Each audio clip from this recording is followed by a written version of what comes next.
Good morning. Welcome aboard. The flight attendant smiled without looking up as another passenger stepped through the aircraft door. Seat 2E is on your left, sir. The boarding line moved smoothly. Suitcases rolled across the carpet. Business travelers checked their phones. A young mother whispered to her son to stay close. First class carried its usual calm, where expensive tickets often created an expectation of quiet confidence. Near the window, one seat remained empty. Nothing about it seemed important. Not yet. A tall white businessman placed his leather briefcase into the overhead compartment and glanced toward the empty seat. Looks like my lucky day, he muttered with a grin. The woman beside him laughed softly. Maybe nobody paid that much for it. He shrugged and stretched comfortably into the space beside him. Across the boarding bridge, another passenger stepped onto the aircraft. She looked no older than 28. A neatly pressed navy blazer rested over a simple white blouse. Her carry-on showed years of careful use rather than luxury. No designer labels, no security detail, no assistant following behind her. She paused briefly, smiled politely at the flight attendant, and checked the number on her boarding pass. "Good morning," she said. "Morning," the attendant replied distractedly. Straight ahead, the young woman walked calmly toward row 2. The businessman noticed her approaching. His relaxed expression tightened almost instantly. His eyes moved from her face to her clothes, then to the boarding pass in her hand. He frowned. She stopped beside seat 2A. "Excuse me," she said gently. "I believe that's my seat." For several seconds, nobody nearby spoke. The businessman leaned back without moving. He smiled, but it carried no warmth. "I think you're confused." She looked down at her boarding pass once more. "No," she answered quietly. "I'm assigned to 2A. A few nearby passengers lifted their heads. Nobody interrupted. Nobody asked to see the ticket. The cabin, only moments earlier, filled with routine conversation, suddenly became unusually still. The businessman folded his arms. First class isn't back there anymore. His words landed harder than he expected. Several passengers looked away. Others pretended not to hear. The young woman remained perfectly calm. She held her boarding pass without raising her voice. "I'd simply like to sit in the seat I purchased." Silence answered before anyone else did. And inside that silence, something far more important than one empty seat had quietly begun. She noticed the silence before she fully understood its reason. Conversations that had filled the cabin only moments earlier faded into careful whispers. Curious eyes followed each step she took, measuring her without knowing anything about her. She kept walking, refusing to let unfamiliar stares change the steady rhythm of her breathing. The businessman smiled faintly. "I think you're looking for economy." She met his eyes without hesitation. "I don't believe I am," chuckled. "You should double check." She glanced once more at the boarding pass already resting in her hand. "It says 2A. A woman across the aisle exchanged a quick look with her husband, but remained silent. The flight attendant looked toward the row after hearing the voices. She slowed for a moment, but did not immediately intervene. The businessman leaned closer. "Mistakes happen." "They do," she replied calmly. "That's why boarding passes exist." A few passengers lowered their phones, sensing that something uncomfortable was unfolding. Nobody offered support. Nobody questioned the assumption hanging quietly in the air. Instead, several faces carried the same uncertain expression, as though waiting for someone else to decide who truly belonged. The young woman stood patiently beside the seat. She neither apologized nor demanded attention. Inside, she recognized the feeling all too well. It was not the first time strangers had mistaken confidence for arrogance or presence for intrusion. Years of similar moments had taught her that prejudice often arrived politely, wearing the disguise of certainty instead of anger. The businessman folded his newspaper. "I've flown first class for 20 years. She answered with the same steady voice. "So have many people." His smile disappeared. For the first time, doubt flickered across a few nearby faces. The quiet certainty that had surrounded his words began to weaken, replaced by questions nobody had bothered asking at the beginning. Yet even then, no one requested proof. They simply waited to see whose assumption would become everyone else's truth. The silence lasted only a heartbeat before the businessman decided uncertainty no longer suited him. Instead of asking a respectful question, he replaced curiosity with confidence. In his mind, the answer had already been written long before she stepped into the cabin. The elegant suit she wore, the expensive luggage she carried, and the boarding pass in her hand became invisible beneath. Assumptions he had trusted for years. He looked directly at her. "You're in the wrong seat," she answered, quietly. "I don't believe I am. I've been flying first class for decades," he said. "People know where they belong." A nervous laugh escaped another passenger before, fading into uncomfortable silence. She remained composed. "My boarding pass says otherwise." He shook his head, without looking at it. "I don't need to see it." Those words lingered through the cabin more heavily than anyone expected. He had rejected evidence before it was even offered. His certainty rested entirely on appearance, not facts. Several passengers exchanged uncertain glances, but no one challenged him. It felt easier to trust confidence than question prejudice. Wearing expensive clothes and a practiced smile, the young woman felt familiar disappointment settle inside her. Though it never reached her expression, she had encountered moments like this throughout her life. Success had opened countless doors, yet some people still believed. Race determined where those doors should lead. She refused to surrender her dignity simply because someone else refused to recognize it. The businessman adjusted his jacket. "Please don't make this difficult." She met his gaze steadily. "I'm not." His confidence grew stronger each time nobody interrupted him.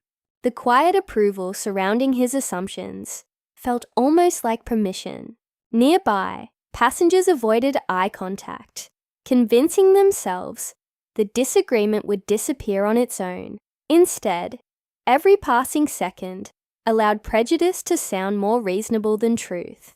Hidden beneath polished manners and calm voices, discrimination quietly settled into the empty space between them, waiting for someone brave enough to challenge it before irreversible damage was done. The quiet confidence she carried should have settled the moment. Instead, uncertainty spread farther than anyone realized. The man blocking the aisle folded his arms, refusing to move, while nearby passengers watched without fully understanding what had begun. What looked like an ordinary seating disagreement slowly became something far more uncomfortable. Though few people were willing to admit it, a businessman across the aisle leaned toward his wife. "Probably a booking mistake," she shrugged. "I'm sure the crew will sort it out."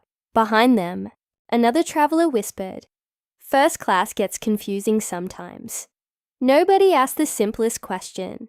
Nobody asked to see the boarding pass. The young woman remained composed. "My seat is 2A," she said quietly. The white passenger gave a dismissive smile. "Then you're reading it wrong." Several people looked away almost immediately. It felt easier than questioning someone who sounded completely certain. A college student tightened his grip on his backpack. "This doesn't feel right," he murmured. His friend answered, without looking up from his phone. "Don't get involved." The words settled heavily inside the cabin. A mother glanced toward her young son, who had been watching everything unfold. "Mom," he whispered, "why won't that lady let her sit down?" She hesitated. "I'm sure there's a reason." but even she no longer believed her own answer. Near the galley, two flight attendants exchanged uncertain looks. "Should we step in?" One asked softly. "The lead attendant is already handling it." "So we just wait." "I guess." Each passing second made silence feel more official. Passengers who felt uncomfortable convinced themselves they lacked enough information. Others assumed the confident voice must be the truthful one. A few simply wanted the plane to leave on time. The young woman stood alone, still holding her carry-on without anger or accusation. "I only want the seat printed on my ticket," she said. No one responded. The cabin remained painfully quiet. That silence did more than delay justice. It gave prejudice room to breathe, allowing ordinary people to mistake discrimination for procedure. By the time anyone realized something was deeply wrong, the damage had already begun. And the next decision inside that first-class cabin would change every life on board forever. The silence broke when the businessman spoke again, this time with enough confidence to make his opinion sound official. His voice remained calm, almost courteous, yet every word carried the weight of a decision he had no right to make. Passengers who had hesitated moments earlier now listened even more closely, sensing the conversation had crossed an invisible line. He looked directly at her. "That seat isn't yours." No anger, no raised voice, just certainty. She held his gaze without flinching. "My boarding pass says it is." "You're mistaken." "I've checked it twice." He sighed impatiently. "Then check it again." The words echoed through the quiet cabin. The young woman lowered her eyes briefly to the ticket, not because she doubted herself, but because she refused to match arrogance with emotion. When she looked back up, her expression remained calm. "I know where I'm supposed to sit." A middle-aged passenger shifted uncomfortably. "She sounds pretty sure," he whispered. His companion answered. "Let's stay out of it." Those whispered words revealed the deeper problem. Everyone recognized discomfort, yet almost nobody accepted responsibility. They waited for someone wearing a uniform to decide whose dignity deserved protection. The businessman leaned back, confidently. "You're holding everyone up," she answered, softly. "No, I'm waiting for someone to verify the facts." A flight attendant finally stepped toward them after noticing the growing crowd. "Is there a problem here?" Before the young woman could answer, the businessman spoke first. "She seems confused about her seat." The attendant looked toward the young woman instead. "May I see your boarding pass?" Without hesitation, she extended it. "Of course." Her steady voice carried neither fear nor resentment. It carried quiet confidence built on truth. Around them, the cabin fell silent once more. For the first time, the disagreement was no longer between two strangers. It had become a test of whether facts would matter more than assumptions. Every waiting passenger sensed the next few seconds would reveal far more than the rightful owner of a first-class seat. The flight attendant accepted the boarding pass, but did not look at it immediately. Instead, her eyes shifted toward the seated businessman, whose confident expression suggested the situation had already been resolved. That brief hesitation lasted only a few seconds, yet it quietly changed the balance inside the cabin. Confidence began outweighing evidence before anyone had verified a single fact. The businessman nodded slightly. "I've been trying to explain." The attendant offered a polite smile. "I understand, sir." The young woman watched silently. "You haven't read my ticket." The attendant glanced down but still hesitated. "I will." "When?" Her question was calm, never accusing. Several passengers noticed the delay. An elderly woman near the window frowned. "Why doesn't she just check it?" she whispered. No one answered. The attendant shifted her weight. "Ma'am, could you step into the aisle for a moment?" "I already am. I mean farther away while we sort this out." The young woman tightened her grip on her carry-on. May I ask why? So everyone stays comfortable. She looked around the doughy cabin. I was comfortable until someone decided I didn't belong. Here. Those words settled heavily over the first class cabin. The attendant finally lowered her eyes toward the boarding pass. But another voice interrupted. I've told you everything you need to know, the businessman insisted. Without realizing it, the attendant looked back at him again. That single glance spoke louder than either of them intended. It suggested experience sounded more trustworthy than documentation. Procedure had quietly stepped beside confidence instead of standing, firmly beside evidence. The young woman took a slow breath. My ticket hasn't changed. Nobody replied. Even passengers who sensed something was wrong remained silent, hoping the moment would somehow correct itself without demanding their involvement. The attendant finally unfolded the boarding pass.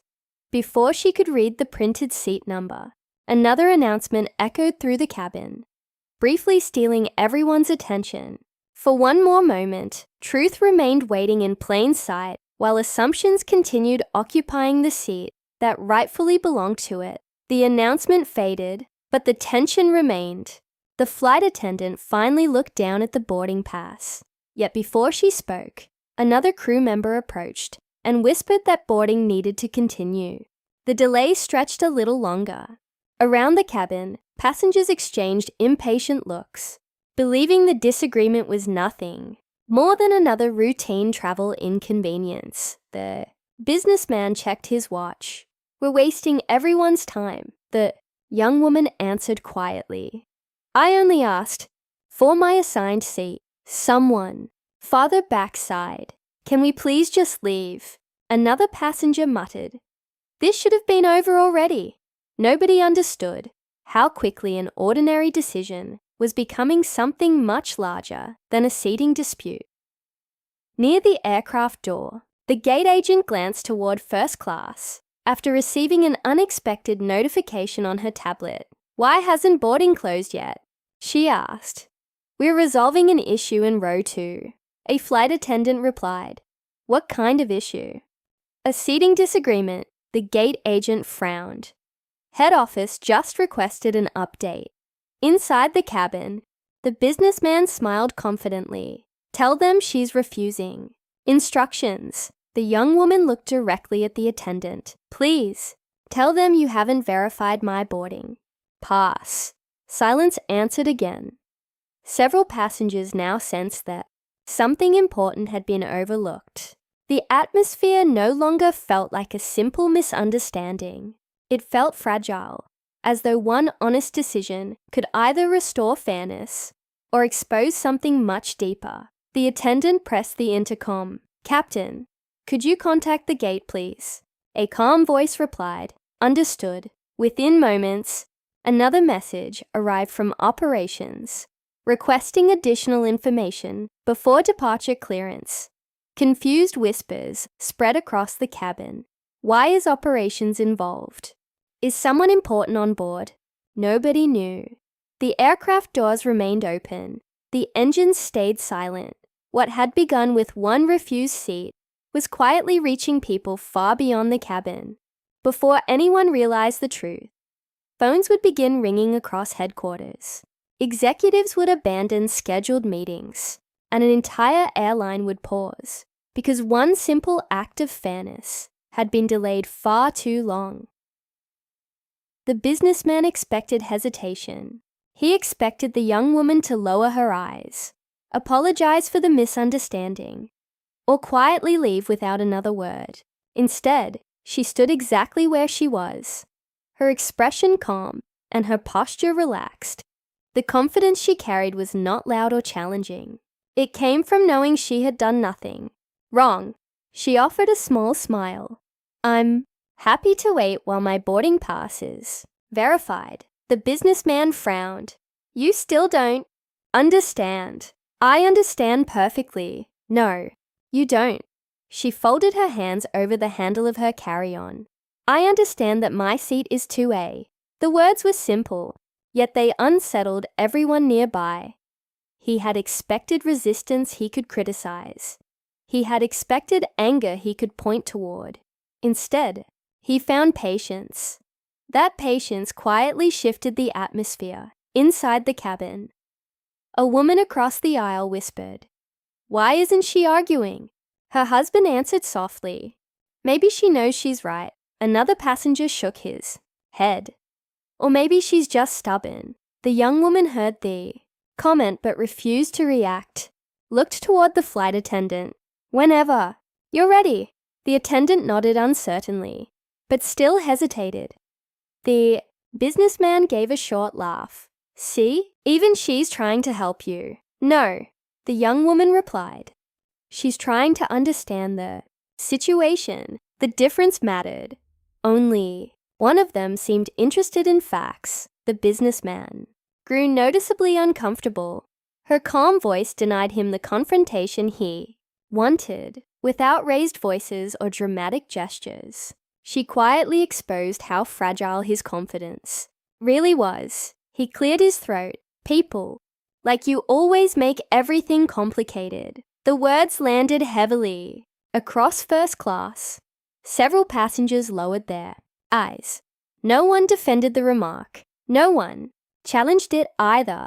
The young woman remained composed. "I asked for nothing except the seat printed on my ticket." Silence answered once again. For the first time, the businessman realized control was slipping away, not because anyone had proven him wrong, but because her dignity refused to collapse beneath his assumptions.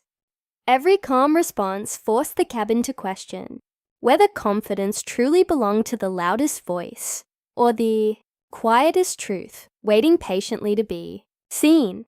The sharp sound of her carry-on striking the cabin floor echoed through first class with startling force. Every whispered conversation stopped instantly. Heads turned together, and even the businessman looked momentarily surprised. The suitcase had slipped as he reached toward it. Without permission, transforming an argument over a seat into something no one could dismiss as a simple misunderstanding anymore. She bent down without rushing. "It's all right," she said quietly. She lifted the suitcase, brushed away the dust, and straightened her jacket with calm yet deliberate movements. No tears appeared.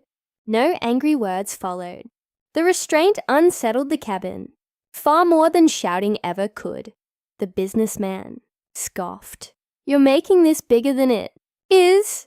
She looked at him steadily. "No, someone else already did." Those words lingered. The flight attendant swallowed nervously. "Mom, perhaps we can continue this outside the aircraft." She reached into her handbag and removed her phone. "I won't delay anyone longer than necessary." She tapped one contact and waited. The call connected almost immediately. "Good morning," a voice answered. Her expression never changed. "Ground the aircraft." Silence. "Understood."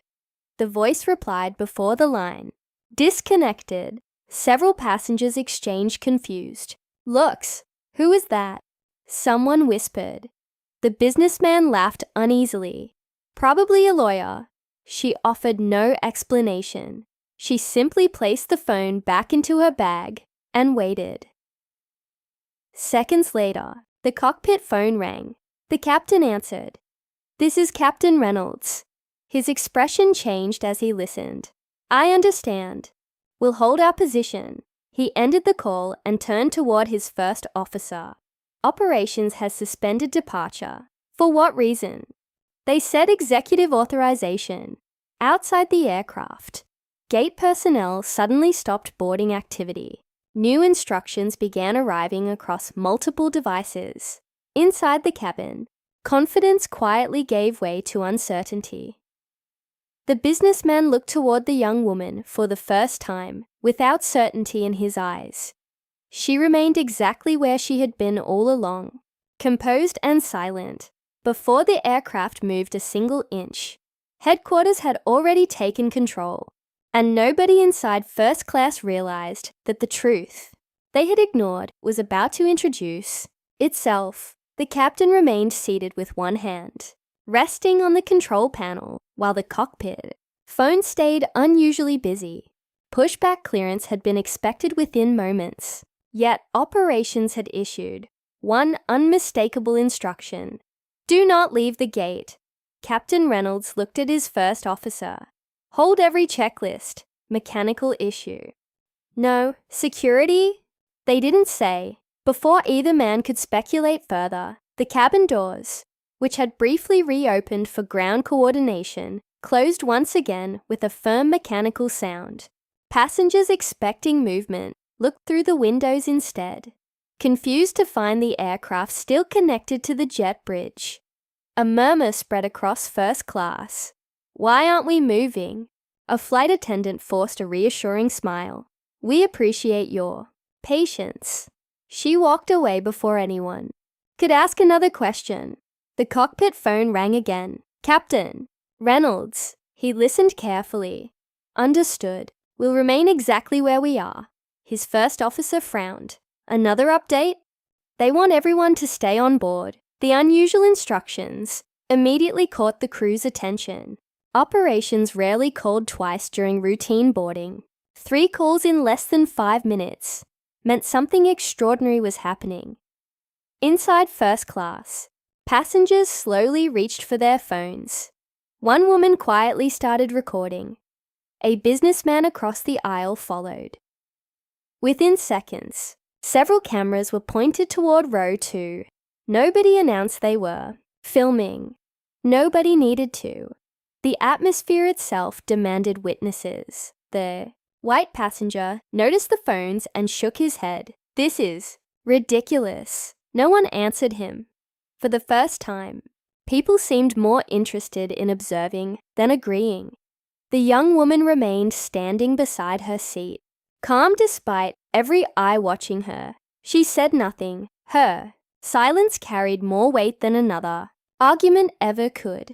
2 flight attendants met near the galley.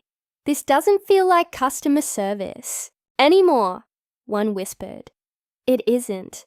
Operations. Ask for everyone's names.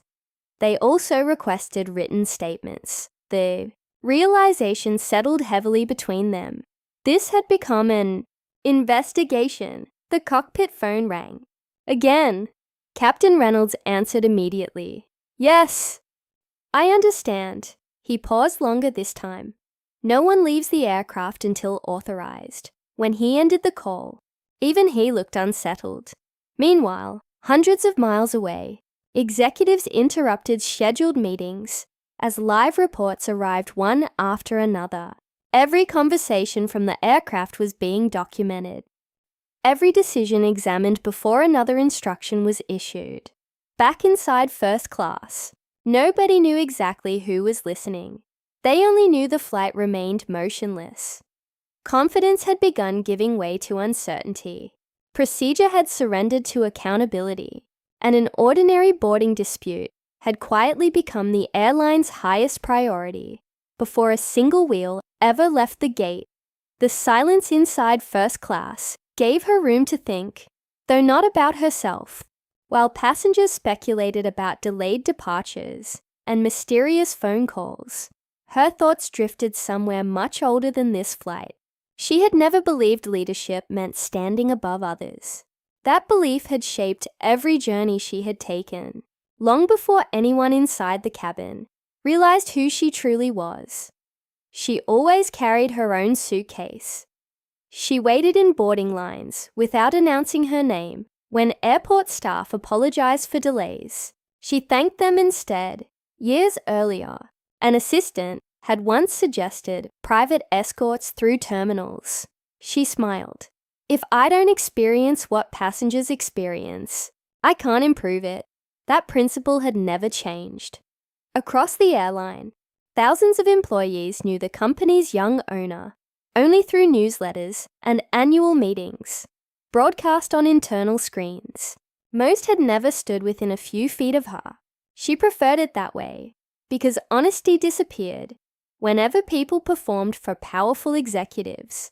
Her father had taught her that lesson. As a child, she often watched him return home after business trips, carrying an exhaustion that reached far beyond long flights. He rarely complained, but she noticed the quiet pauses before dinner, the thoughtful silence after difficult journeys, and the polite smiles, hiding memories he never fully shared. One evening she finally asked, "Why do people treat you differently?" He answered gently, "Sometimes they see my skin before they see me." Those words never left her. When she later inherited the airline, she promised herself that every traveler deserved dignity before introductions. Titles or accomplishments entered the conversation. Success never changed the promise. She still greeted janitors by name whenever she knew them. She thanked baggage handlers. She listened more than she spoke. Respect meant little if it appeared only after revealing authorities. Back inside the cabin, the businessman folded his arms impatiently. "I don't know why this has become such a production." She looked toward him calmly. "It isn't about a seat anymore." He frowned. "Then what is it about?" She answered after a brief pause. "It's about whether fairness belongs to everyone." Looked away without replying. The words lingered, longer than any accusation could have. The flight attendants exchanged thoughtful glances. Some passengers lowered their phones. Others quietly continued recording. The stolen seat itself no longer mattered. What mattered was the uncomfortable realization, spreading through first class, that too many people had accepted unfairness. Before asking simple questions, standing beside her suitcase, she understood something even more painful. An apology could return her seat. It could never erase the moment ordinary dignity became something strangers believed had to be earned. That realization, more than the delay itself, convinced her the airline needed lasting change instead of temporary explanations.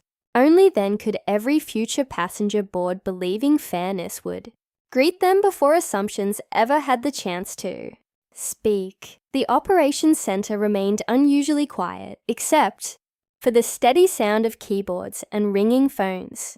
Senior executives sat around a conference table while digital copies of old complaint records filled the large screen. What had started as one delayed flight had already become something far more uncomfortable. Every document seemed to echo the same painful question they had ignored for years. "Our archives are showing similar reports," an investigator said quietly. "Different airports, different crews, same pattern." The chief operating officer leaned forward. "How many?" "No exact number yet, but enough to tell us this didn't begin today." Silence settled across the room. Another executive opened another file. This passenger wrote that she was repeatedly questioned, while others boarded without delay. And this one, someone added, was asked if he could really afford first class. Nobody defended the records anymore. One manager rubbed his forehead. "We treated every complaint like a separate misunderstanding. We wanted them to be separate." The investigator replied, "That was easier." The words stayed in the room. Another folder appeared on the screen. Complaint after complaint carried polite responses, professional language, and promises of review. Yet, almost every case ended the same way: closed. No policy changes. No disciplinary action. The airline's general counsel looked around the table. "We acknowledged people, but we never truly listened," the chief operating officer answered. Back aboard the aircraft, nobody knew those forgotten voices were finally being heard. The investigator continued. Most employees probably believed they were making reasonable judgments. They called it experience. Another executive said they called it instinct. But instinct without evidence becomes bias. No one argued. A training director opened several employee evaluations. "Look at this," she whispered. New staff copied senior employees before they ever understood our actual values, so culture trained them before policy did. The CEO's advisor replied. Head slowly nodded. Another executive spoke with visible regret. One doubtful look. One delayed verification. One unnecessary challenge. None of those seemed serious alone, but repeated thousands of times. The investigator finished. They became our culture. The room fell quiet again. A regional manager admitted, I remember hearing concerns during airport visits. Why didn't they reach headquarters? They stayed in conversations instead of reports. Nobody wanted conflict. The answer felt painfully honest. Just. Then another notification appeared across the operations screen. The videos have passed 8 million views. Another followed. Former. Passengers are posting their own experiences. Then. Another. News outlets are requesting statements. The chief operating officer slowly closed one of the old files. This isn't about one passenger anymore. The investigator looked around the room before answering. No, one woman simply forced us to see everything we spent years refusing to connect. Nobody reached for excuses. Instead, forgotten files were reopened one after another. Archived investigations returned to active review. Internal emails were requested. Old witness statements were retrieved. Comfortable explanations quietly disappeared beneath undeniable patterns. Far above the terminal, the aircraft still waited at the gate. Inside headquarters, however, the real journey had finally begun. Years of hidden failures were no longer buried beneath paperwork. They had become impossible to ignore, and every decision made next would determine whether the airline protected its reputation once again, or finally earned the trust it had promised all along. The first investigator pressed a button, and the largest screen inside headquarters came alive. No commentary accompanied the recording. No opinions interrupted it.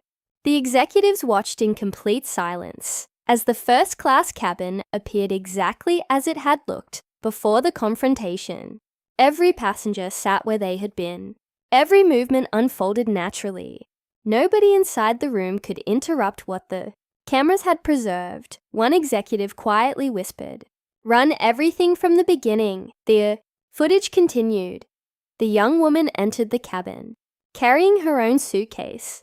She smiled politely at a flight attendant and waited while another passenger finished placing luggage into the overhead bin. She wasn't rushing anyone. Someone observed. No, the recording continued without emotion. She reached her assigned seat, then the white passenger stood.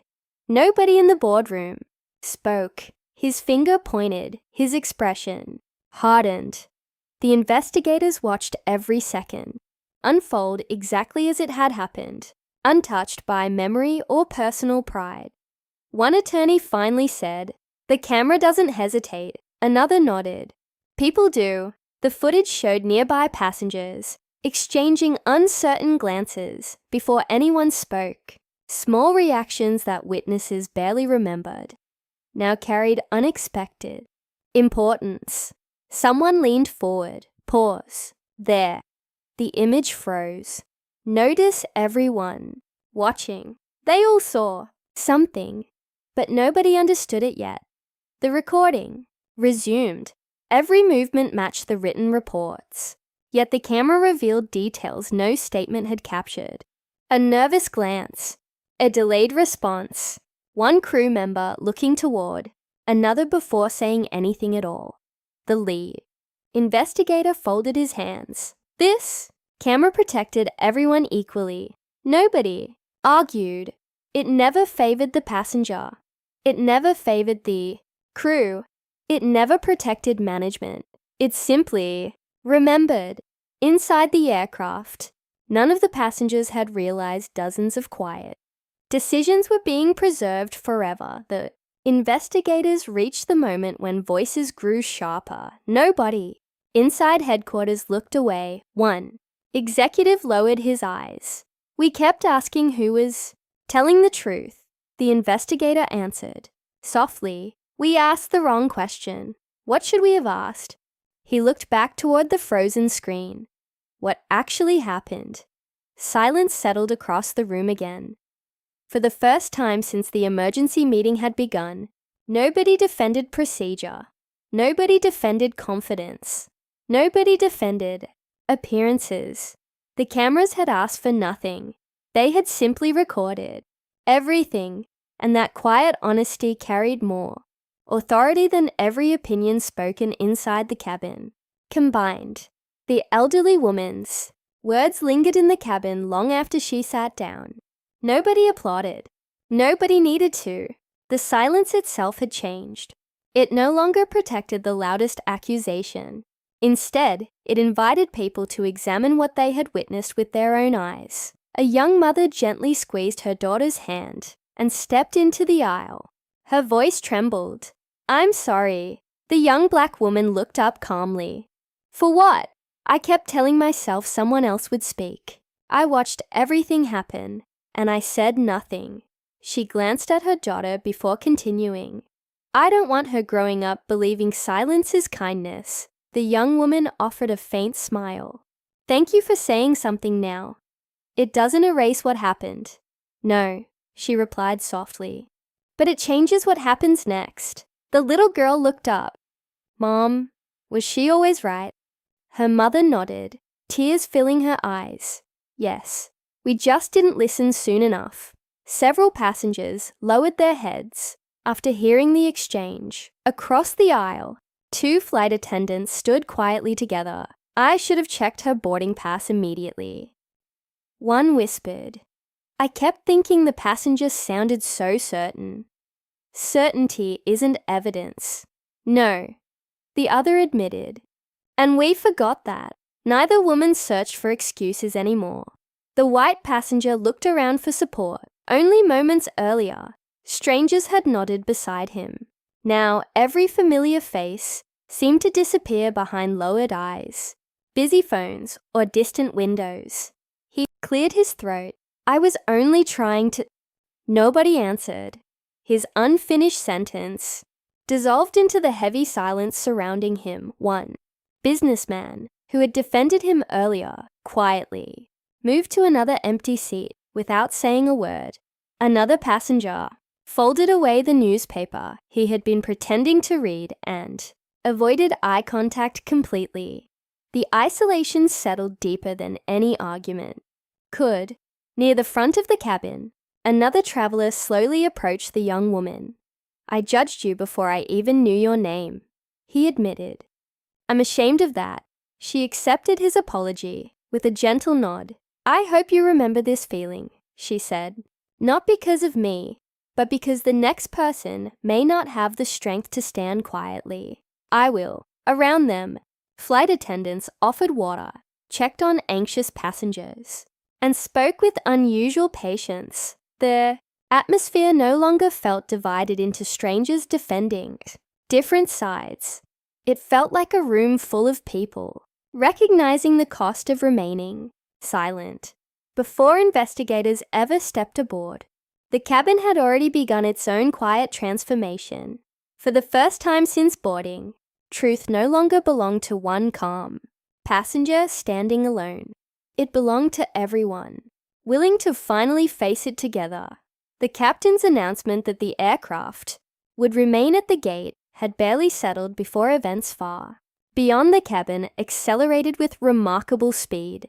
While passengers waited inside uneasy silence, the headquarters building across the city had already transformed into something no employee had witnessed in years. Boardroom doors opened one after another as executives hurried inside, carrying laptops, printed reports, and ringing phones. Conversations about quarterly profits ended mid-sentence. Expansion proposals remained forgotten on conference tables. "We're postponing everything," the chief operating officer said firmly. "Nothing matters until we understand exactly what happened on Flight 287. Nobody argued. The chief executive looked around the room. This is no longer about one delayed departure. If our values failed one passenger today, then they failed every passenger. Silence. Answered him. Digital copies of boarding procedures appeared across the large screen, while directors compared every step against reports arriving from the airport. Show me where verification should have happened. One director requested. A compliance officer pointed quietly. Here, the boarding pass should have been checked immediately, and instead, the accusation was treated as evidence. No one spoke for several seconds. Another executive closed his notebook slowly. Then our policy wasn't the problem. Our execution was. The company's general counsel entered expecting damage control instructions. Should we begin preparing our public defense? She asked. The chief executive shook his head. No, she looked surprised. I want facts before statements. If we made mistakes, we admit them. Nobody is protecting our image by hiding the truth. The room grew noticeably quieter. Across the country, encrypted messages reached every regional office. Preserve all records related to passenger discrimination complaints. Cooperate fully with investigators. No files are to be altered or removed. Station managers exchanged uneasy looks while supervisors quietly gathered their teams. This came directly from headquarters. One asked, "Yes, what does it mean?" It means they're taking this seriously. Independent investigators accepted emergency assignments before sunrise. None belonged to airline management. None reported to executives involved in daily operations. Their lead investigator spoke calmly. We aren't here to defend anyone. We're here to discover what happened. Back inside headquarters, another notification appeared. Previous discrimination complaints identified. Multiple similar cases under review. The chief executive stared at the screen. So this wasn't the first warning. No, the compliance officer admitted quietly. Only the first one nobody could ignore. He stood and looked around the room. Tomorrow the country will want answers. He paused before adding the words that settled over every executive present. When we face them, they must see an airline willing to tell the truth before anyone forces us to. Exactly then, every person around the table understood reputation would no longer be protected by polished statements or carefully managed headlines. It would survive only if every decision from this moment forward proved that accountability mattered more than comfort, influence, or corporate pride. By the time the first rays of morning reached airport windows across the country, the story had already traveled farther than the aircraft ever had. Television studios interrupted scheduled programming. Digital newsrooms pushed breaking alerts. Radio hosts abandoned planned interviews. One delayed flight had become the nation's most discussed story. Almost overnight, "Good morning," one anchor began. What appeared to be a disagreement over a first-class seat is now raising serious questions about racial bias, corporate responsibility, and the decisions people make before knowing the truth. Screens behind her displayed the frozen aircraft, passenger recordings, and the growing timeline of events. Another reporter stood outside the terminal. Investigators remain inside the airport while airline executives continue emergency meetings.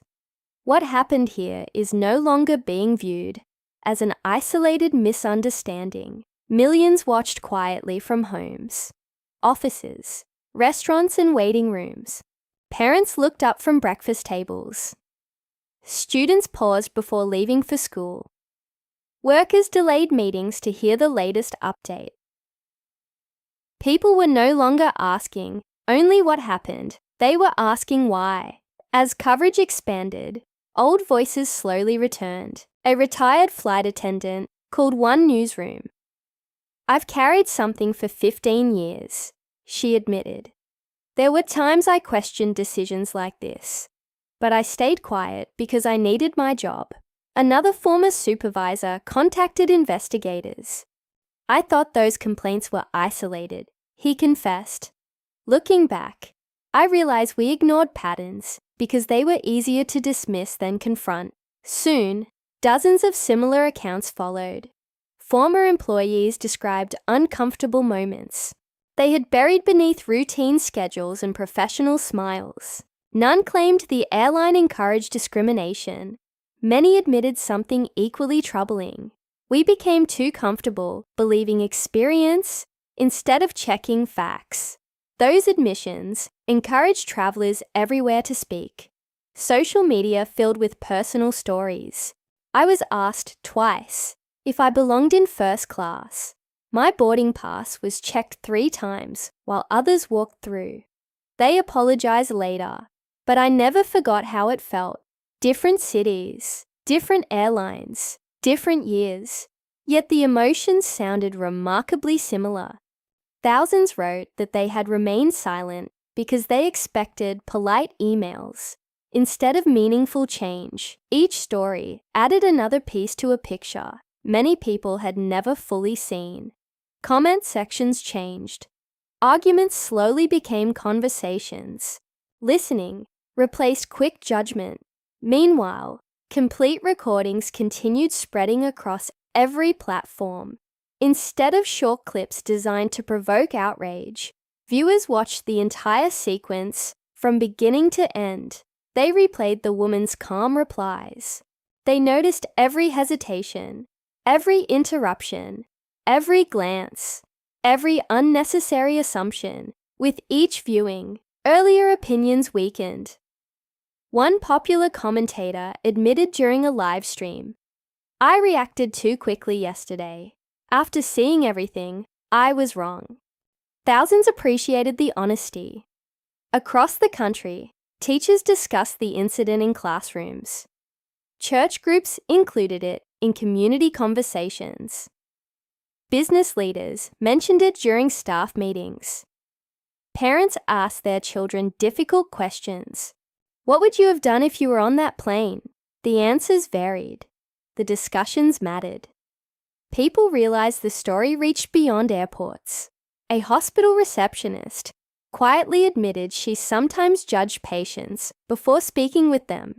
A store manager wondered whether security watched some shoppers more closely than others. A school principal reflected on disciplinary decisions made from first impressions. The grounded aircraft had become a mirror.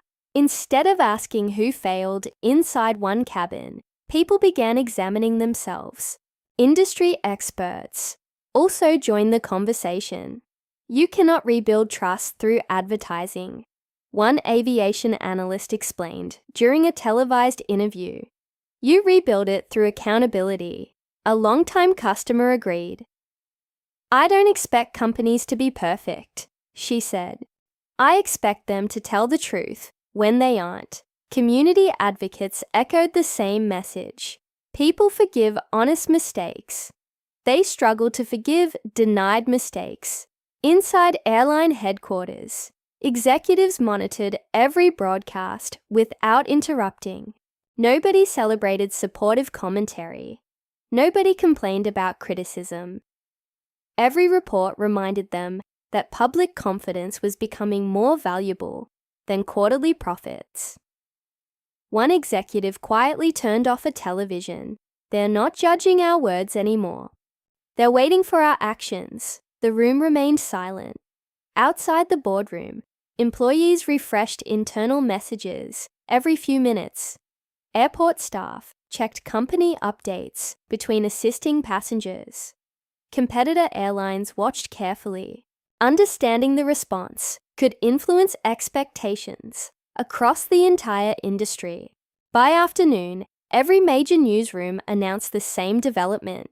The airline is expected to issue an official statement later today. The countdown had begun. Inside headquarters, drafts were written, deleted, and rewritten again. One communications director suggested softer language. The chief executive shook his head. No half-truths. Another advisor asked carefully, "Should we explain the legal risks?" "We will," he replied, "after we explain the human failure." No one objected. Millions now waited together, not for dramatic promises, not for polished speeches. They waited to discover whether an entire organization possessed enough courage to admit painful truths before someone else exposed them. The young woman remained seated quietly inside the airport, unaware that the nation had begun measuring leadership by the dignity she had shown before anyone recognized her name. The next statement would not simply determine the airline's future. It would reveal whether integrity could still speak louder than fear. When the whole country was finally listening, the official statement ended, but the conversation did not. Reporters immediately directed viewers to one final release from the airline. Every minute of the cabin footage, presented without edits, commentary, or dramatic music. Executives understood that no carefully chosen words could equal the power of complete transparency. Across the country, millions pressed play. The recording began with ordinary boarding. Passengers settled into their seats. Flight attendants smiled politely. Nothing seemed unusual until the young woman calmly reached her assigned seat. There were no missing moments. No selective cuts, no convenient interruptions. Viewers watched every pause exactly as it happened. They heard the white passenger question her presence. Before asking a single genuine question, they saw her offer her boarding pass without raising her voice. They watched the hesitation from crew members that had previously been hidden by short online clips. Each second quietly corrected days of misunderstanding. News anchors stopped narrating. They simply allowed the footage to continue. One commentator finally whispered, "Now we can see everything." Social media reacted differently than before. People who had confidently defended edited clips began deleting earlier posts. Others returned with brief messages. "I judged too quickly. I missed important details. I understand now." Arguments that had filled comment sections for days slowly disappeared beneath complete evidence.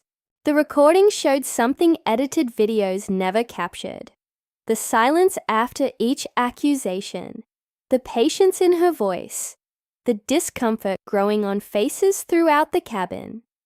Nothing dramatic had been added. Nothing truthful had been removed. That honesty became impossible to challenge. A retired judge appearing on a national broadcast nodded quietly. "Complete evidence changes responsibility," he said. "It asks us to examine facts instead of impressions." Families watched together without speaking. Teachers saved the recording for future classroom discussions. Community leaders shared it during conversations about fairness and everyday bias. The young woman never asked viewers to admire her. She never defended herself publicly. She simply allowed the truth to stand on its own. By the time the recording ended, the country understood something deeper than one airline dispute. Justice had not arrived through louder voices or emotional speeches. It arrived because complete truth finally received the uninterrupted attention it had deserved from the very beginning. The complete footage continued shaping public opinion long after the broadcast ended. But inside headquarters, another silence carried even greater weight. The boardroom doors closed behind every director, and no one reached for comforting explanations anymore. Thick folders replaced polished presentations as assistants, quietly arranged years of archived complaint files across the long conference table. Some directors recognized documents they had signed years earlier. Others stared at reports they had never been shown. No one spoke for several moments. The chairperson finally broke the silence. "We asked for every unresolved complaint. This is everything." One director slowly opened the oldest file. This passenger reported almost the same treatment. Another turned several pages. Different airport. Same assumptions. A third looked up with visible regret. How many times did we call these isolated incidents? No one answered. The evidence already had. The discussion shifted toward companies, policies, large screens displayed, boarding procedures, beside transcripts from the cabin, recordings. A senior director pointed toward one paragraph. Our policy says, verify the boarding pass first. It does, another replied quietly. Then why didn't that happen? Nobody defended the failure. Instead, they examined how personal judgment had quietly replaced professional responsibility. One executive admitted, we created procedures, but we never made sure they defeated bias. Another nodded. We assumed written rules were enough. The legal advisor closed his notebook. The cameras proved something important. The policy didn't fail because it was missing.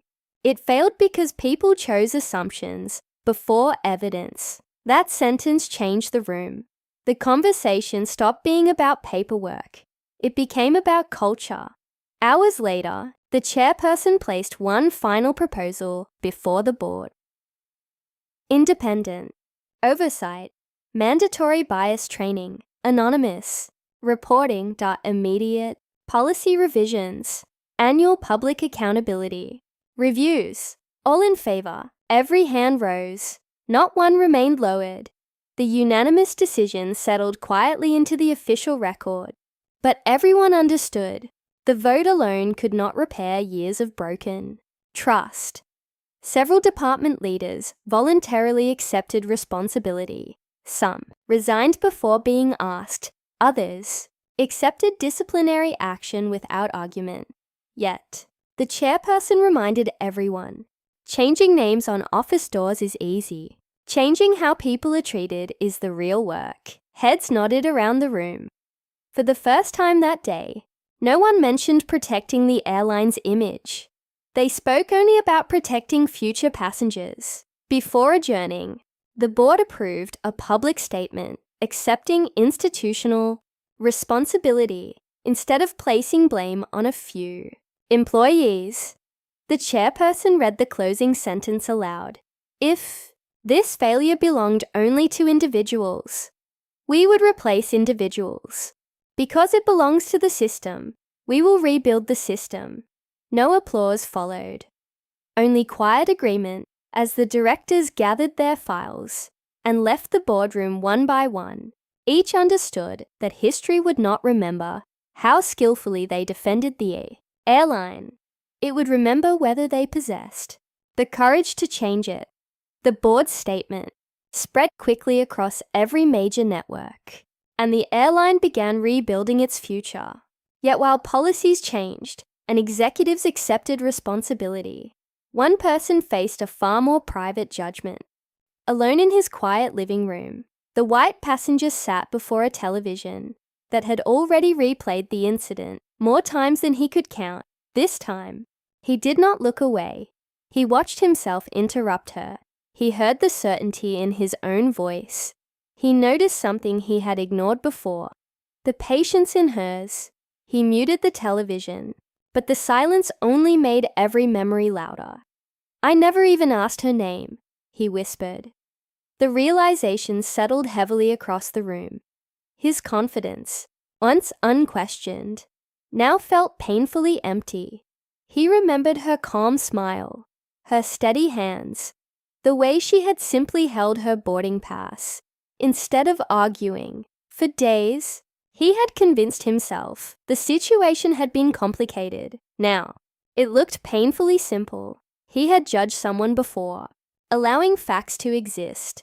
The phone stopped ringing as often. Business acquaintances delayed returning. Messages. Friends who had once defended him online quietly removed their posts. One longtime colleague finally answered his call. I don't know what to say. You don't have to defend me, he replied. I'm not trying to. The conversation ended almost immediately. Days later, he entered his office, but every award hanging, on the wall seemed strangely distant. Certificates, photographs, professional achievements. None of them could change the few minutes recorded inside that aircraft. For the first time in years, success felt smaller than character. That evening, his wife gathered the family in the living room. No one spoke while the complete footage played. His teenage son lowered his eyes. His daughter quietly asked, "Dad, why didn't you believe her?" He searched for an answer. None came. There was no misunderstanding left to explain. No missing context. Only choices. Finally, he looked at his family. "I was wrong," he said softly. "I judged her before I knew anything about her. I let my assumptions become facts." Nobody interrupted. His wife reached for the remote and turned off the television. "I appreciate your honesty," she said quietly. "Now you have to live it," he nodded. "I will. The apology." He later wrote expected nothing in return. No request for sympathy. No attempt to repair his reputation, only responsibility. Weeks passed. News channels moved on. Another headline replaced the last. Life continued for everyone else. Yet each morning, when he looked into the mirror, he remembered the young woman who had answered humiliation with dignity. The world eventually stopped discussing his mistake. He never completely stopped learning from it. Regret remained, not as punishment alone, but as a permanent reminder that respect must always come before assumptions. Because some moments last far longer than the headlines that first reveal them. The morning after the board accepted responsibility, reporters gathered outside headquarters, expecting a dramatic confrontation. Camera crews prepared for outrage. Commentators predicted lawsuits, public demands, and calls for harsh punishment. Inside the conference room, however, the atmosphere felt surprisingly calm. The young woman entered carrying the same quiet composure she had shown from the moment she first boarded the aircraft. She greeted employees with a simple nod before taking her seat. The chairperson cleared his throat. "We are prepared to support whatever action you believe is necessary." Several executives waited silently. One finally added, "No one would question it." She looked around the room before answering. "What exactly do you think I want?" "Justice, compensation, public apologies, dismissals." The suggestions arrived one after another. She listened without interrupting. When the room became quiet again, she folded her hands. "I didn't stop that flight because I wanted revenge. Nobody moved. I stopped it because I never want another passenger to experience what happened inside that cabin." The legal advisor looked surprised. "You aren't asking for additional punishment. I'm asking for permanent change." One executive lowered his eyes. She continued calmly, "If removing people solves the problem, then remove them. But if the culture remains the same, someone else will simply repeat it." Those words settled heavily across the room. The directors realized she was asking far more from them than public punishment. She expected transformation. The chairperson nodded slowly. "That will take years. So does rebuilding trust." Silence followed again. This time it felt thoughtful instead of uncomfortable. Several employees sitting near the back quietly wiped away tears. One flight attendant spoke with hesitation. "I kept thinking, you would hate all of us." She turned toward her gently. "I never hated anyone, even after everything. I hated what happened." The young attendant lowered her head. "I'm sorry. I know." There was no anger in her voice, only honesty. That quiet mercy affected the room more deeply than any accusation could have. The atmosphere changed from fear to responsibility. People no longer wanted forgiveness they had not earned. They wanted to become worthy of it. After a short break, the board invited members of the media inside. Microphones filled the front of the room. Questions came immediately. Do you forgive the passenger? Will you pursue further legal action? Should more employees lose their jobs? She waited until the room settled. Then she stepped toward the podium. I've heard my name repeated on every news channel this week. She paused. But there's something more important than my name. Every camera focused on her. Respect should never depend upon my last name. The sentence echoed through the room. She continued without raising her voice. If I had been an ordinary traveler with an ordinary job, I still deserved that seat. Several reporters slowly lowered their pens. This should never become a story about discovering who I am. She looked across the audience. It should become a story about how we treat people before we know anything about them. No applause interrupted her, only complete attention. She continued, dignity isn't earned by wealth. It isn't earned by influence. And it certainly isn't earned by family history. She placed both hands on the podium. Every passenger deserves equal respect the moment they step onto an aircraft. The room remained silent. Outside, millions watched the broadcast live. Within minutes, her words spread across television screens, classrooms, offices, and homes throughout the country. The sentence became more than a headline. It became a reminder that true leadership is not revealed by demanding special treatment after injustice occurs, but by insisting that strangers receive ordinary kindness before anyone ever asks their name. Her final words lingered long after the cameras stopped flashing. No one rushed to ask another question, because the room had already received the answer it needed. The directors remained seated, waiting for her to continue.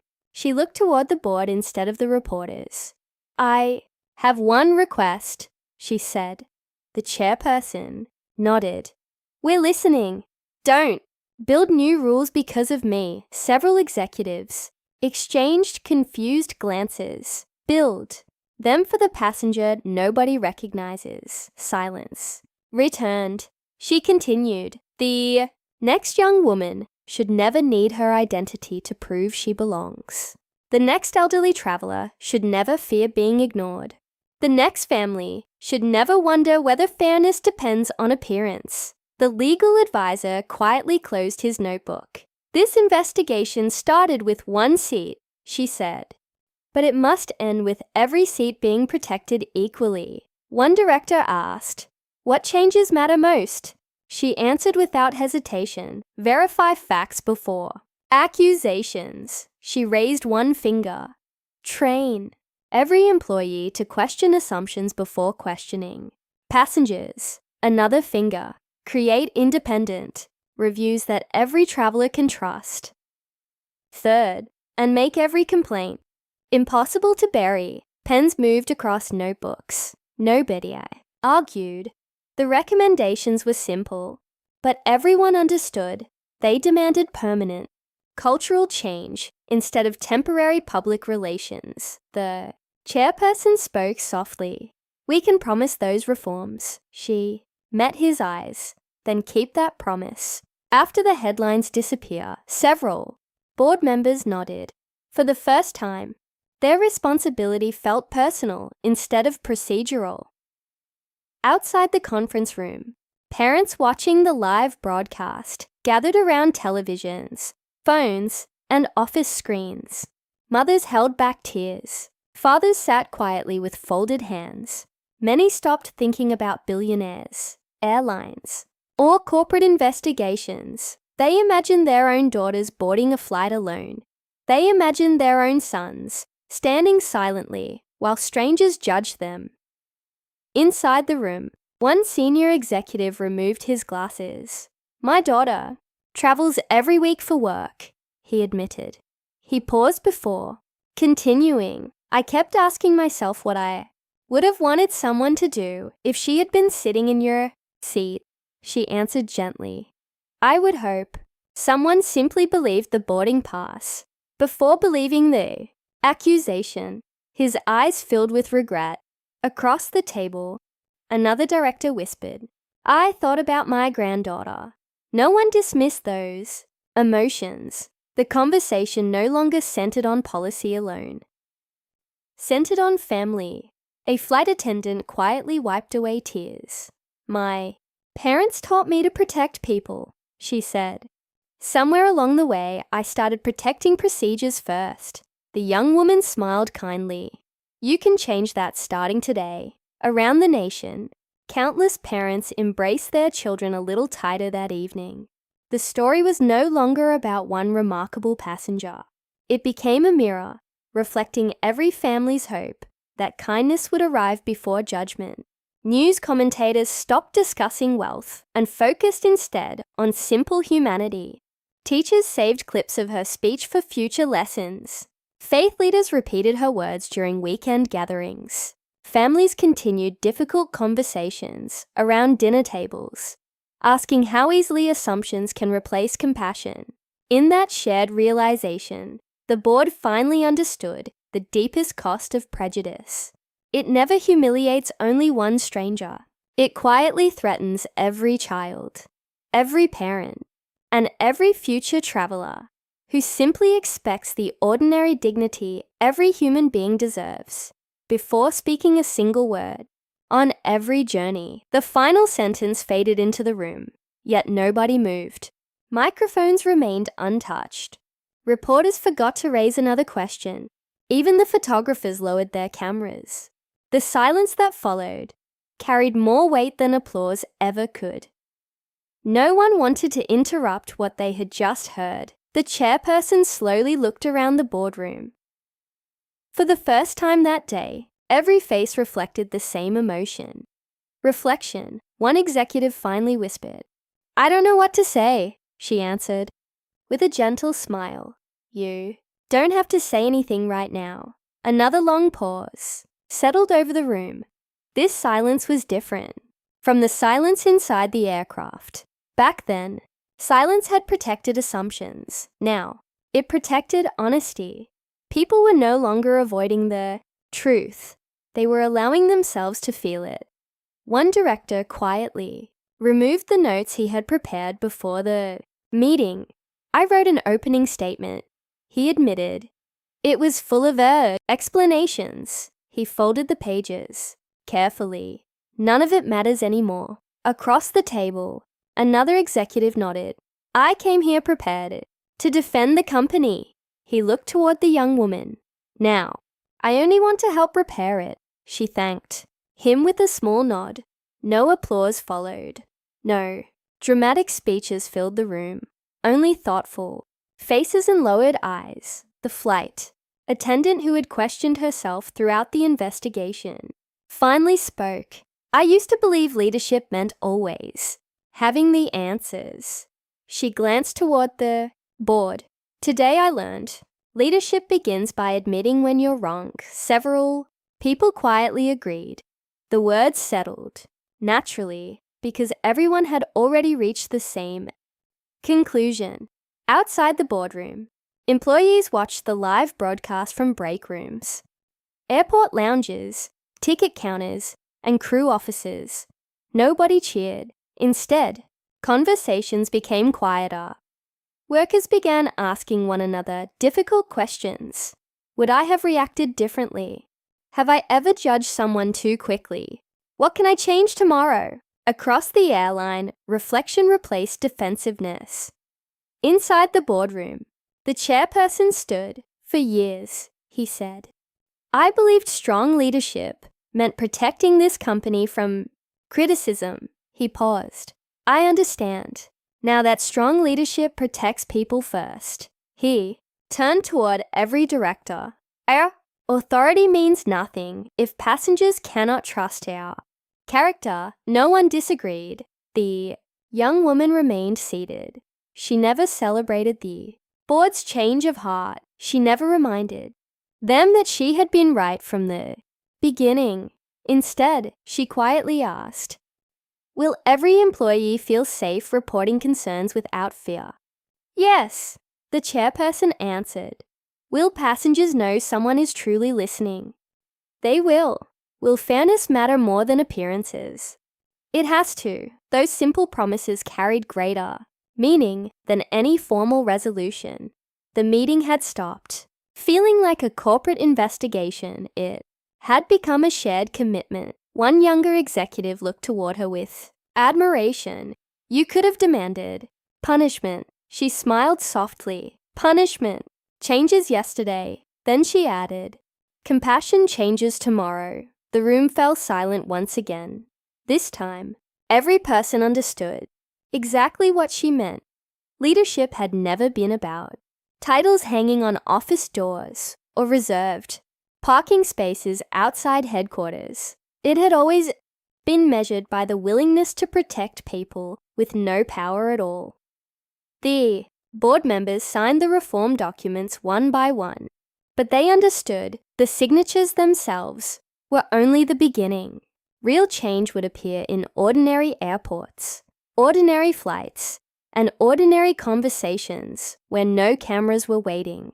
The young woman quietly gathered her notebook and prepared to leave without asking for recognition. As she reached the doorway, every director rose to their feet, not because protocol demanded it, but because respect finally came before status. She acknowledged them with a grateful nod and walked out exactly as she had entered, calm and humble, leaving behind a lesson no position, authority, or wealth could have taught as powerfully as compassion, freely chosen. She left the boardroom through the same hallway she had entered, refusing interviews, waiting outside the doors. Reporters watched her pass with quiet respect, understanding her message had already been delivered. There was nothing more powerful she could add. Sometimes the strongest statement is allowing truth to continue speaking for itself. Within days, teachers introduced the story during classroom discussions about fairness and courage.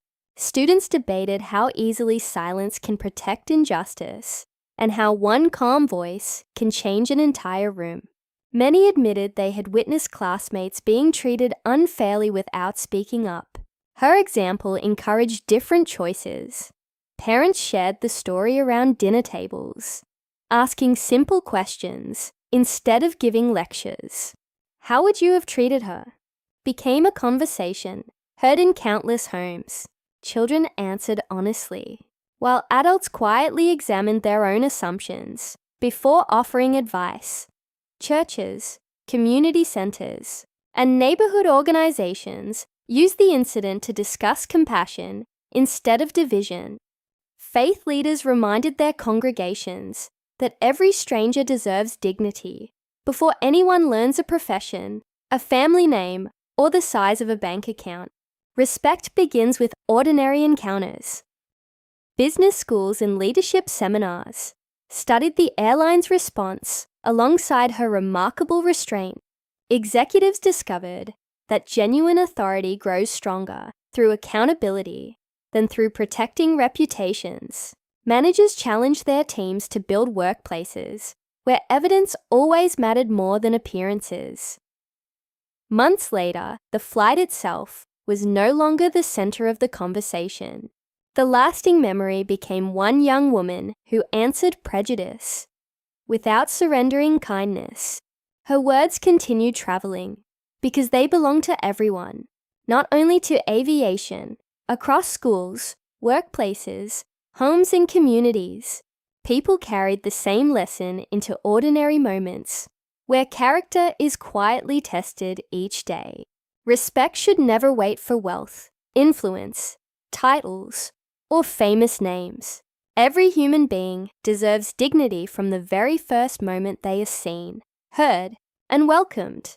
The message she carried continued spreading long after cameras disappeared, and reporters moved to other stories. What had begun inside one first-class cabin slowly settled into ordinary conversations across the country, reaching people who had never stepped onto that aircraft, yet somehow felt connected to its lesson.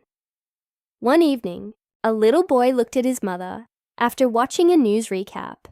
Why didn't someone help her sooner? He asked quietly. His younger sister added, if everyone knew she was being treated unfairly, why were they whispering instead of talking? Their parents exchanged thoughtful glances. Those simple questions carried no politics or anger, only honesty.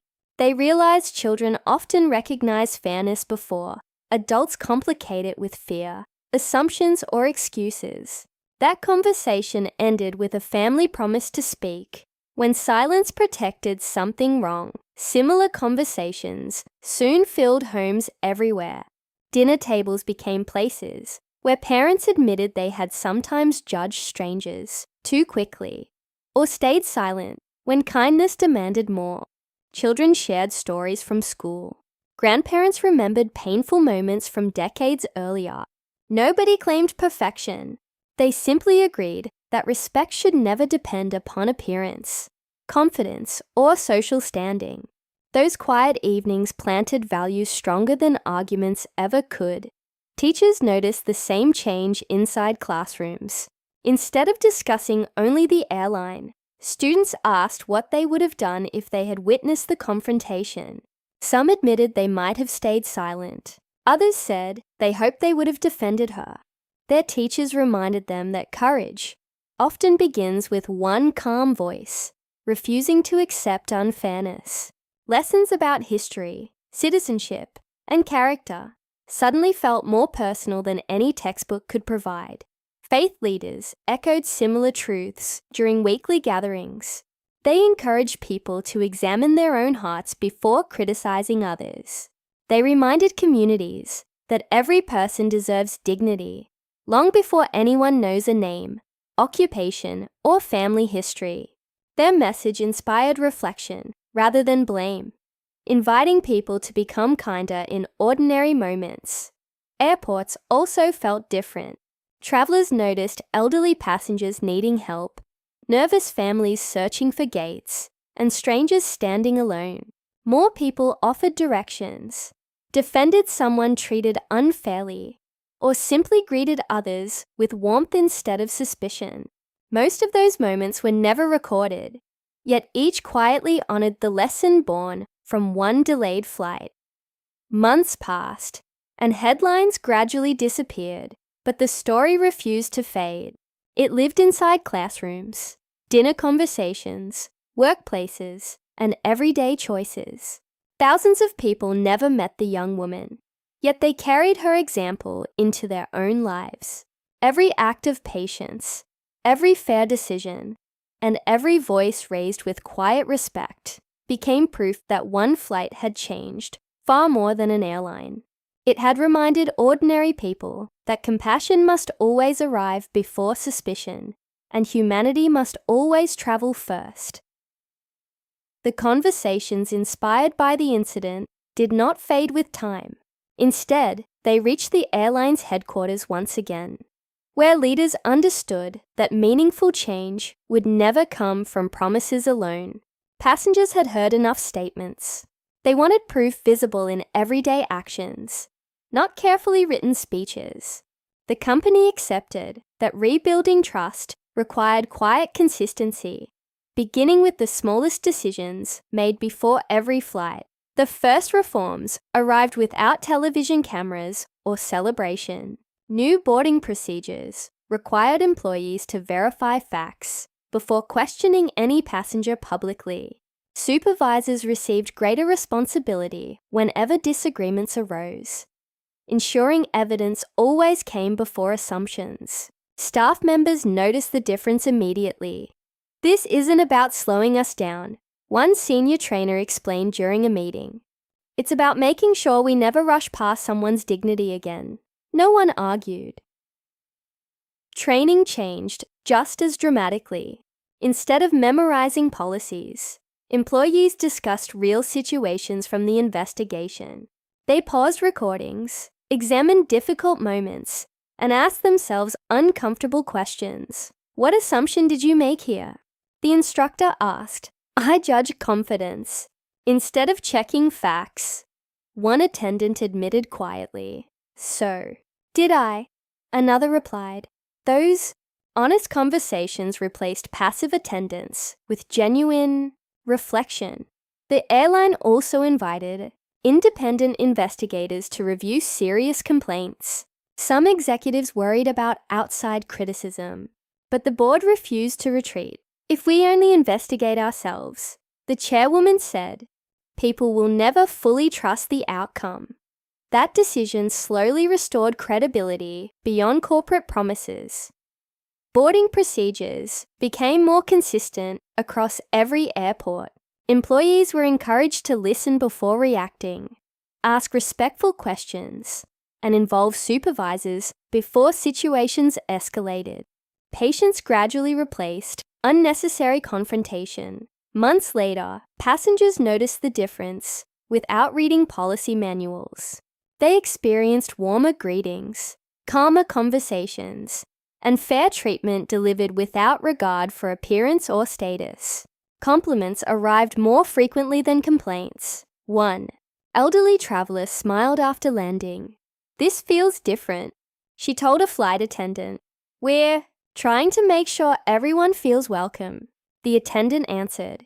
You succeeded. Those simple words meant more than any marketing campaign.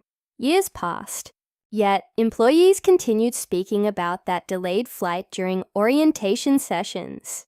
New hires learned it was not remembered as the airline's darkest embarrassment, but as the moment truth forced lasting change. Every departure afterward carried the same quiet reminder: protecting a passenger's dignity must always come before protecting schedules, convenience, or assumptions.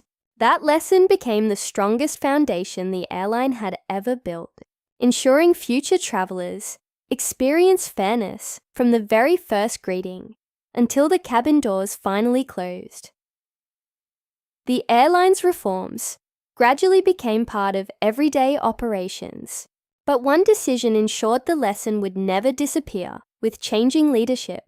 Rather than filing the incident away as a closed chapter, executives transformed it into a permanent part of leadership education.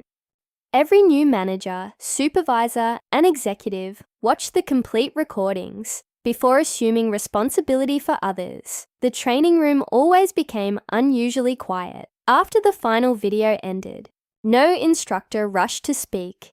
Instead, trainees reflected on what they had witnessed. Finally, one instructor asked, "At what moment could this have been prevented?" Different hands rose. When nobody checked the boarding pass. When everyone trusted confidence over facts. When witnesses stayed silent, the instructor nodded. Exactly. Leadership begins long before a crisis. Outside the airline, the story refused to disappear. Long after reporters chased newer headlines, schools, community centers, and workplaces continued discussing the incident. Families recognized pieces of themselves in the uncomfortable conversations.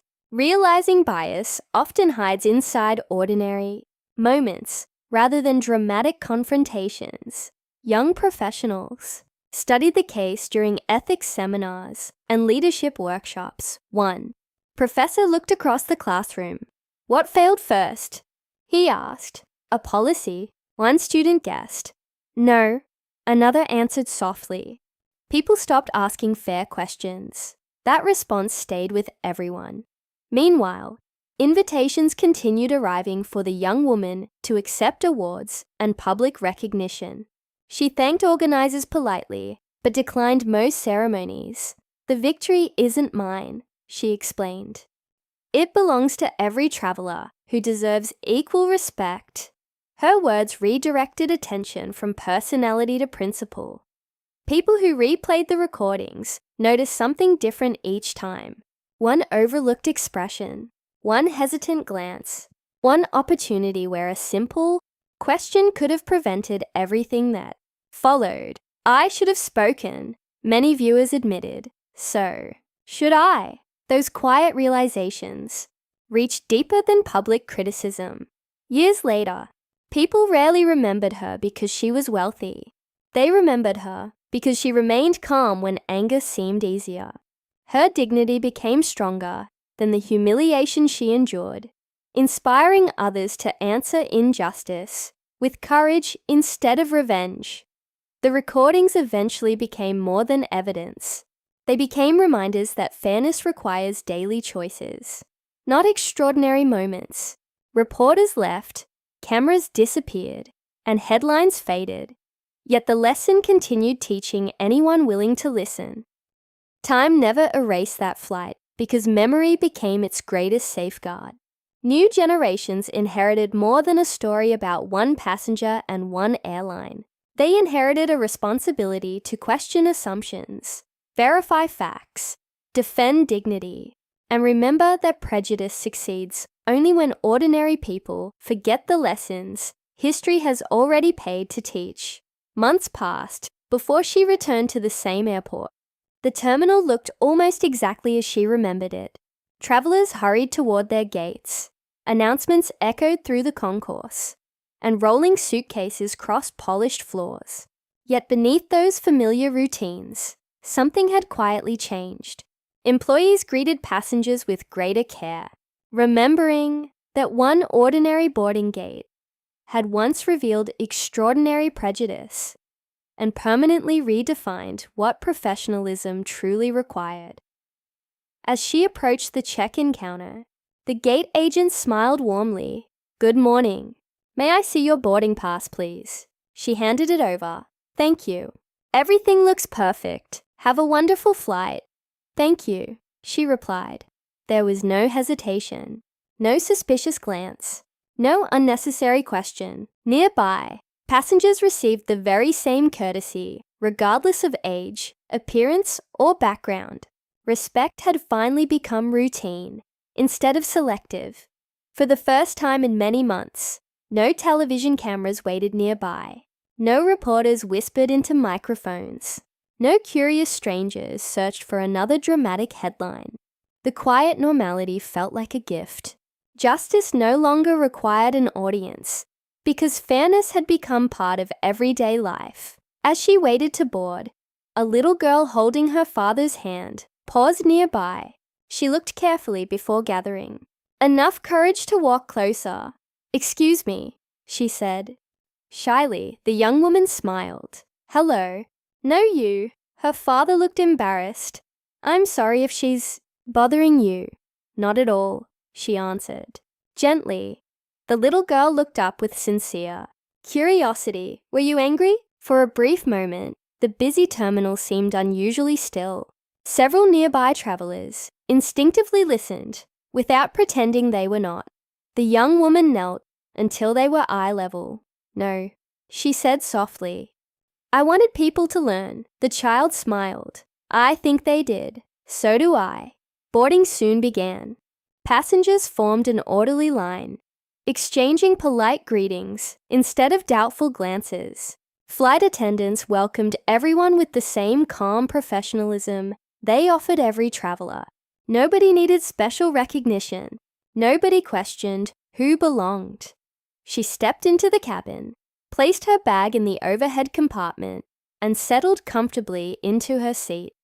Around her, strangers greeted one another with ordinary kindness that once seemed so easy, yet had once been forgotten. As the aircraft lifted gently above the clouds, peace settled over the cabin. The journey carried more than passengers toward distant destinations. It carried a lesson that would continue traveling wherever people chose compassion before assumption, evidence before prejudice, and respect before judgment. At last, hope had quietly boarded first, and everyone arrived stronger because it never left behind. What began as an ordinary disagreement over one first-class seat ultimately reshaped far more than the future of a single airline. Communities reflected, institutions changed, and countless individuals reconsidered assumptions they had never questioned before. The incident no longer belonged to one courageous passenger, one misguided businessman, or one delayed departure. It became living proof that prejudice rarely announces itself with obvious hostility. Instead, it grows quietly through ordinary moments, left unchallenged, until someone chooses truth over comfort. Long after headlines disappeared, people remembered not the delay itself, but the quiet dignity that refused surrender when injustice expected fearful silence Instead, forever. The greatest lesson never depended upon executive authority, corporate ownership, or family legacy. She deserved fairness the moment she stepped aboard, before anyone recognized her influence or accomplishments. Every traveler enters an airport carrying unseen responsibilities, cherished relationships, private fears, and hopes waiting beyond another destination. Respect loses its meaning whenever kindness arrives, only after importance becomes visible. Genuine equality begins when strangers receive compassion before introductions, assumptions, appearances, or social status shape first impressions. Dignity belongs equally to every human being, because worth cannot be measured by wealth, recognition, titles, or public admiration alone ever. Eventually, very few people remembered who finally occupied the first-class seat because something far greater remained alive. The humiliation witnessed that morning became a lasting lesson carried into homes, classrooms, workplaces, and leadership programs. The seat returned within hours, but the values revealed during that painful journey continued shaping choices for years, reminding future generations compassion prevents deeper wounds than prejudice ever creates. Behind every boarding pass stands a family, a dream, a disappointment, or a private struggle, invisible to strangers passing nearby. Quick judgments ignore those hidden realities before respectful conversations ever begin. Airports became lasting symbols because they gather people from different backgrounds, while asking everyone to share the same journeys. Every unfamiliar face deserves patience, fairness, and kindness before assumptions decide another person's story unfairly. Many witnesses later admitted their silence became the heaviest burden they carried afterward. They realized prejudice often survives because decent people hesitate during moments when their voices matter most. Courage sometimes begins with one respectful question, one calm objection, or one compassionate person refusing unfairness without fear or hesitation. The true victory arrived when dignity refused answering discrimination with hatred or revenge. While prejudice depended upon assumptions and appearances, character remained rooted in humility, patience, and truth. Proving lasting triumph always belongs to integrity, rather than anger, influence, or changing public opinion alone forever. Flights continued departing every day, carrying strangers toward new destinations and new beginnings. Yet the memory of that remarkable journey quietly traveled beside them all, reminding every traveler that justice begins whenever humanity boards first, and compassion always reaches the destination before prejudice ever can together.